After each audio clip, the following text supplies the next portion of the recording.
ఇచ్చే కేసులు కూడా చాలా బుక్ చేయాల్సి వస్తుంది. అంటే ఆ బియ్యం అంతా కూడా వేరే దగ్గర తరలిస్తూ ఉన్నారనేసి, దాన్ని రీసైకిల్ చేస్తూ ఉన్నారనేసి, దాని ఇతర అవసరాలకు అంతా కూడా ఉపయోగిస్తూ ఉన్నారనేసి కూడా చాలా కంప్లైంట్స్ వస్తూ ఉంటాయి.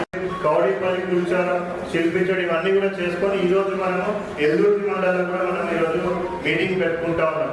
మరి దీంట్లో మనం చూసినట్లయితే సో ఇప్పుడు ఈ రేషన్ కార్డుల ఇవ్వడమే కాకుండా సో ఇంతకుముందు ఎవరైతే మీ సేవలు అప్లై చేస్తున్నారో సో ఆ మీ సేవలు అప్లై చేసుకున్న వాళ్ళందరికీ కూడా మనము ఎంక్వైరీ చేసి ఎవరైతే ఎలిజిబుల్ ఉన్నారో వాళ్ళందరికీ కూడా ఈ ఫేజ్లో మనం రేషన్ కార్డ్స్ ఇవ్వడం జరిగింది.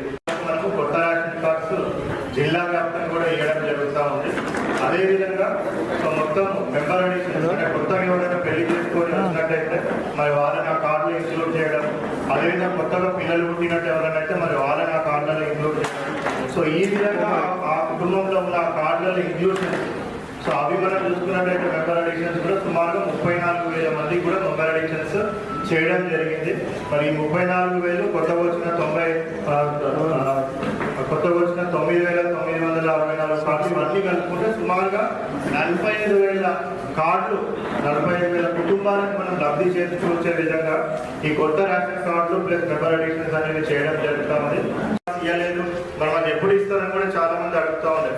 మరి వాళ్ళందరికీ కూడా శాశ్వతంగా మనం పరిష్కారం చూపించే దిశగా ఈ రేషన్ కార్డ్స్ ఇస్తూ ఉన్నాం. కాబట్టి కంపల్సరీగా కలెక్టర్ ప్రతి జిల్లా కూడా ప్రతి మండలంకి కూడా హాజరయ్యేసి సో ప్రభుత్వ పథకాలు అన్నిటి వాటి గురించి కూడా ఆ ప్రజలకు అందరికీ కూడా వివరించి చెప్పాలా, ప్రభుత్వ పథకాలు ఏ విధంగా మనం ఇంప్లిమెంట్ చేస్తా ఉన్నాం, ఏ విధంగా ప్రజల వద్ద తీసుకెళ్తా ఉన్నాం, ఏ విధంగా అన్ని వర్గాల ప్రజలకు న్యాయం చేసే విధంగా ప్రభుత్వం ఏ విధంగా కృషి చేస్తుందని కూడా అందరికి చెప్పాలని కూడా ఆనరబుల్ చీఫ్ మినిస్టర్ గారు అందరు కలెక్టర్స్ కి ఇన్స్ట్రక్షన్స్ ఇవ్వడం జరిగింది.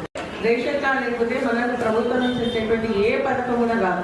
మన కుటుంబంగా ఒకరు ఉందా అంటే అందరం కలిసి ఉన్నాము అంటే ఆ కుటుంబం గుర్తింపు ఉండాలంటే రేషన్ కార్డు కంపల్సరీ. ఎందుకంటే మనం అందరం కూడా ఒక ఫోటో తీద్దాం, ఆ ఫోటోకి సంబంధించి మనం ఎక్కడ పోయినా కూడా మనకు ఒక ఐడెంటిటీ అనేది మరి రేషన్ కార్డు ద్వారా వస్తుందని చెప్పేసి కూడా నేను తెలియజేస్తాను.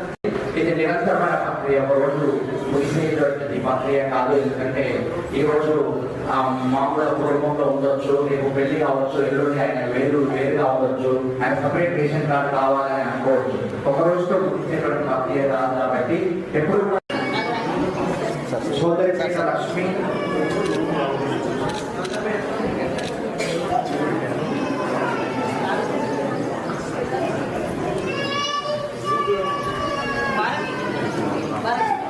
చౌదరిపేట లక్ష్మి, చింతల సబిత,